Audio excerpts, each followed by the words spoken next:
దేవుని పరిశుద్ధ గణనామమునకు మహిమ కలుగునగాక. ఆమేన్. క్రీస్తునందు ప్రియులారా, దేవుడు తన మహాకృపను బట్టి మరొక నూతన ఉదయకాల సమయంలో ప్రాముఖ్యంగా పరిశుద్ధ ఆదివారపు దినాన వేకుని రీతిగా ఆయన పాద సముఖంలో నిలవగలిగేటువంటి చక్కటి ధాన్యత మనకి ఇచ్చాడు. గడిచిన 11 దినాలు అద్భుతంగా దేవుడు నడిపించాడు. అందును బట్టి ఆయన ఉన్నతమైన పరిశుద్ధ నామమునకు ఘనత, మహిమలు సమస్తము కలుగునుగాక. క్రీస్తునందు ప్రియులైన దైవజనులు, స్నేహితులు, విశ్వాసులు ఈ కార్యక్రమాన్ని వీక్షిస్తూ నన్ను ప్రోత్సహిస్తూ నా కొరకు ప్రార్థిస్తున్న ఆత్మీయులందరికీ కూడా మన రక్షకుడు ప్రియ ప్రభు అయిన యేసుక్రీస్తు వారి ఉన్నతమైన నామంలో ఉదయకాలపు శుభములు మరియు నిండు వందనాలు తెలియజేస్తున్నాను. మీరందరూ బాగున్నారు కదండి? చాలా సంతోషం. రండి, ఈ దినం కూడా మేము ప్రేమతో ఆహ్వానిస్తున్నాను. అనుదిన అభివృద్ధి ఉదయకాలపు ధ్యానాలు అనేటువంటి ఈ ఆధ్యాత్మిక కార్యక్రమంలో అటుపటి బైబిల్ కండి వాక్యాన్ని ధ్యానిద్దాం, దేవుని యొక్క దీవెనలు పొందుకుందాం. బైబిల్స్ దగ్గరలోనే కదా? రైట్, తెరచి చూడండి. ఒకవేళ దగ్గర లేకపోతే నేను చదువుతా ఉన్నాను, ఆ మాటను జాగ్రత్తగా వినండి, గ్రహించండి. నేటి దిన ధ్యాన వాక్యంగా యెషయా గ్రంథము 6వ అధ్యాయము 5వ వచనాన్ని చదువుతా ఉన్నాను. నేను అపవిత్రమైన పెదవుల గలవాడను, నేను నశించి తిని. దేవుడు తన పరిశుద్ధ వాక్యాన్ని మన కొరకు దీవించును గాక. ప్రార్థన చేద్దాం. మహోన్నతుడ, మీకు వందనాలు. నీ కృపలో మరొకసారి పరిశుద్ధ దినాన్ని మమ్మల్ని జ్ఞాపకం చేసుకున్నారు. అత్యంతమైన నీ ప్రేమతో నడిపిస్తున్నావు, నీకు స్తోత్రాలు. ఈ ఆధ్యాత్మిక కార్యక్రమాన్ని అనేక మంది బిడ్డలకు ఆధ్యాత్మికమైన మేలుకరంగా మీరు మారుస్తున్నందుకు స్తోత్రాలు. మరింతగా బలపరచమని, దీవెనతో నింపమని క్రీస్తు యేసు వారి పరిశుద్ధ నామంలో ఈ ప్రార్థన సమర్పిస్తున్నాం తండ్రి, ఆమేన్. చాలా సంతోషం ప్రియులారా. చదవబడిన మాట మనకు బాగా పరిచయమైన మాట, అవునా కదా? చెప్పాలి. ఎస్. ఎందుకంటే చాలా సందర్భాల్లో యెషయా గ్రంథము 6వ అధ్యాయాన్ని మనం చాలా స్పష్టంగా ధ్యానం చేసిన రోజులు కూడా ఉన్నాయి. ఈ అధ్యాయంలో ప్రారంభంగా దేవుని దూతలు లేక దేవుని స్తుతించడం విధానం, సర్వోన్నతమైన స్థలంలో దేవునికి మహిమ అనేటువంటి ఒక చక్కటి గీతము అక్కడ ఆలపిస్తున్నట్లుగా జ్ఞాపకం. సైన్యములకు అధిపతి యెహోవా పరిశుద్ధుడు, పరిశుద్ధుడు, పరిశుద్ధుడు అని వేవేల దూతలతో కొనియాడబడుతున్నటువంటి ఆ సంఘటన అక్కడ జ్ఞాపకం చేస్తుంది. ఇక్కడ పిల్లల ఒక వ్యక్తి తన యొక్క పాప దోషాన్ని ఒప్పుకుంటున్న విధానాన్ని మనము ఇక్కడ గమనిస్తున్నాం. చూడండి, ప్రతి ఒక్క మనిషి వ్యక్తిగతంగా నేను దేవుని, ఈరోజు పరిశుద్ధ దినం కనుక ప్రతి ఒక్కరం కూడా దేవుని మందిరానికి వెళ్తూ ఉంటాం. అయితే వెళ్తున్న ప్రతి ఒక్కరం కూడా నేను దేవుని సన్నిధి వచ్చినప్పుడు నాలో ఉన్నటువంటి పాపాలు ఎంత తీవ్ర స్థాయిలో ఉన్నాయో నాకు తెలుస్తుంది. నాకు తెలుసు. నేను పాపిని అనే మాటలు ఎవరైనా చాలా సులభంగా చెప్పేటువంటి మాటలు.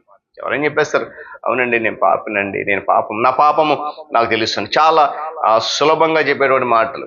అయితే ఒక వ్యక్తి దేవుని సన్నిధులకు వచ్చినప్పుడు తన పాపాల విషయంలో అనిర్దిష్టమైన, అస్పష్టమైన ధోరణి అనేది విడిచిపెట్టాలి.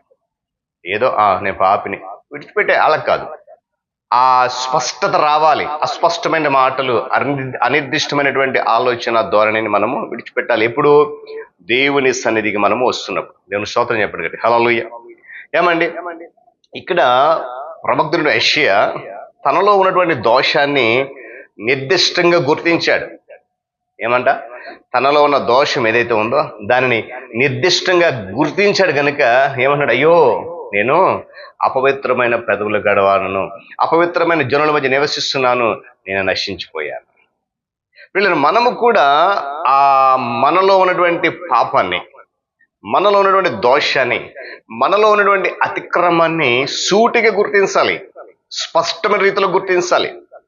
ఒక వ్యక్తి దేవుని సన్నిధిలో ఉన్నాడు అనడానికి రుజువు ఏంటి అని అంటే పాపాన్ని స్పష్టంగా, సూటిగా ఒప్పుకోవడం మాత్రమే. ఈరోజు మన దేవుని సన్నిధికి వెళ్తున్నాం, వచ్చేస్తున్నాం, అది కాదండి. దేవుని సన్నిధిలో ఉన్నావు అనడానికి బలమైన రుజువు అదే. పరిశుద్ధాత్మ దేవుడు అనుక్షణం కూడా మన ఆలోచనలను, మన అంతరంగాన్ని పరిశోధిస్తాడు. అలా పరిశోధించినప్పుడు పిల్లరా మనము దేవునికి విధేయత చూపి మన పాపమును, మన దోషమును ఆయన సన్నిధిలో ఒప్పుకోవాలి. ఎందుకనే మరి బైబిల్ గ్రంథంలో మాట, తన అతిక్రమములకు పరిహారమును పొందినవాడు ధన్యుడు అంటాడు, ఒప్పుకొని విడిచిపెట్టువాడు ధన్యుడు అంటాడు. దేవుని స్తోత్రం కలిగి గాక. చెప్పాలి. ఏమండి, మన పాపాలు ఎంత విస్తారంగా ఉన్నాయో, ఎంత తీవ్రంగా ఉన్నాయో పరిశుద్ధాత్మ దేవుడు మాత్రమే మనకు వెల్లడి చేస్తాడు. ఇది మనము దేవుని సన్నిధిలో ఉన్నప్పుడు మాత్రమే సాధ్యమవుతుంది. ఎప్పుడు పడితే అప్పుడు జ్ఞాపకం చేయడండి. ఎప్పుడు పడితే అప్పుడు వెల్లడి చేయడండి. నీ పాపం యొక్క తీవ్ర స్థాయి ఏంటో, నీ పాపము ఎంత విస్తారమై ఉన్నాయో ఇవేవి కూడా నీకెప్పుడు బయలుపరచబడతాయంటే, నీవు నిర్దిష్టంగా నీలో ఉన్న పాపాన్ని గుర్తించి దేవుని సన్నిధిలో ఉన్నప్పుడు మాత్రమే అవి నీకు బయలుపరచబడతాయి. ప్రతి మనిషి జీవితంలోనూ పాపం ఉంటుందండి, లేదు అని చెప్పడానికి అవకాశము లేదు. ఎందుకంటే ప్రతి మనిషి కూడా పాపములో పుట్టినవాడే, పాపములు జీవిస్తున్నవాడే, కాబట్టి లేదు అనడానికి లేదు. అయితే ప్రారంభ దినాల్లో మనము ఏది పాపమో నాకు తెలియట్లేదండి అని చెప్తూ ఉంటాం చాలా సులభంగా. అయితే పరిశుద్ధాత్మ దేవుడు ఏది పాపమో మన అంతరంగానికి బోధిస్తాడు. ఈ అనుభవము ఎవరికి వస్తుంది అంటే, దేవుని సన్నిధిలోకి వచ్చే ప్రతి ఒక్కరికి కూడా తెలుస్తుంది ఈ అనుభవం. యెషయాకు దర్శనం కలిగినప్పుడు అతను అపవిత్రమైన పెదవులు గలవాడిని గ్రహించాడు, దోషముందునాలను గ్రహించాడు.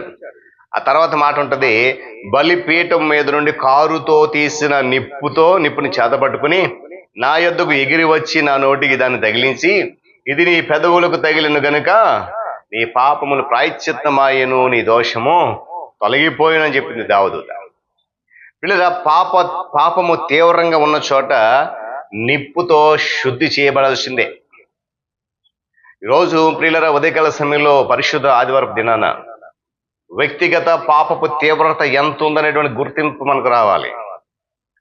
ఈరోజు నేను మరలా జ్ఞాపకం చేస్తున్నాను అన్నమాట. ఈరోజు ప్రతి ఒక్కరు కూడా ఆలయానికి వెళ్తున్నాం, దేవుని పరిశుద్ధ మందిరానికి వెళ్తున్నాం. వెళ్ళేటప్పుడు మనలో ఉన్న పాపం యొక్క తీవ్ర స్థాయి ఏంటో, ఎంత విస్తారములై ఉన్నాయో వాటిని గుర్తించి నిర్దిష్టంగా, అనిర్దిష్టంగా, అస్పష్టంగా కాదు, నిర్దిష్టంగా స్పష్టంగా యెషయా భక్తుడు ఒప్పుకున్నట్లుగా నేను పాపిని, అపవిత్రమైన వాడును అని మనం ఒప్పుకున్నప్పుడు తప్పనిసరిగా ఆనాడు దేవదూత ఏ విధంగా అయితే ఆ నిప్పును తీసి తన నోటికి తగిలించి శుద్ధి చేసిందో, ఈరోజు దేవుడు తన వాక్యము చేత మన హృదయాలను సూటిగా తాకి మన హృదయం ఉన్నటువంటి పాప దోషాన్ని నివృత్తి చేసిన విషయాన్ని కూడా జ్ఞాపకం. కనుక యెషయా భక్తుని దర్శనం పొందుకున్నప్పుడు మనము కూడా అలాంటి స్పందన దేవుని దగ్గర రావాలి. అంతే. తర్వాత అంటాడు కదా, ఎవరు వెళ్తారంటే నేను వెళ్తాను, నేను పంపించున్నాను అంటాడు. అలాంటి సిద్ధపాటు కలిగి ఈ పరిశుద్ధ దినాన ప్రభు మందిరానికి వద్దాం. దేవుడి మాటలు మన కొరకు దీవించును గాక. ప్రార్థన చేసుకుందాం. మహోన్నతుడా, మీకు వందనాలు. తిరిగి మనకు నూతన పరిశుద్ధ దినములో వేకునే నీ మాటలు వినగలిగేటువంటి స్పష్టమైనటువంటి రీతిలో జ్ఞాపకం చేసావు. నిజమే, యెషయా ప్రవక్త ఒప్పుకున్నట్లుగా నిర్దిష్టంగా, స్పష్టంగా మేము మాలో ఉన్న పాపమును, మాలో ఉన్న దోషం గుర్తించి అటు రీతిలో పలకడానికి కృప చూపించండి. ఎప్పుడైతే మా యొక్క పాపము నిర్దిష్టంగా ఒప్పుకోవడం ఉందో, తద్వారా నీవు మమ్మల్ని శుద్ధి చేస్తావు. నీ వాక్యం సెలవిస్తుంది. ఎత్తబడి నీ మాట అనేక మంది బిడ్డలు వింటున్నారు. నిశ్చితమైతే ఇంకను నాయనా ఈ బిడ్డలను బలపరిచి మరింతమంది నీ కార్యక్రమం పాలుభాగస్వాములు చేసి నీ మాటలు వినడం ద్వారా ఆధ్యాత్మిక ఫలభరితంగా మార్చండి. ఇది అవసరం, మీరు జ్ఞాపకం చేసుకోండి. క్రీస్తు యేసు వారి పరిశుద్ధ నామమున అడుగుతున్నాను మా తండ్రి, ఆమేన్. ప్రియక దేవుని దీవెన, ఆయన సన్నిధి కాపుదల సదాకాలము మనందరికి తోడేని నడిపించును గాక. ఆమేన్.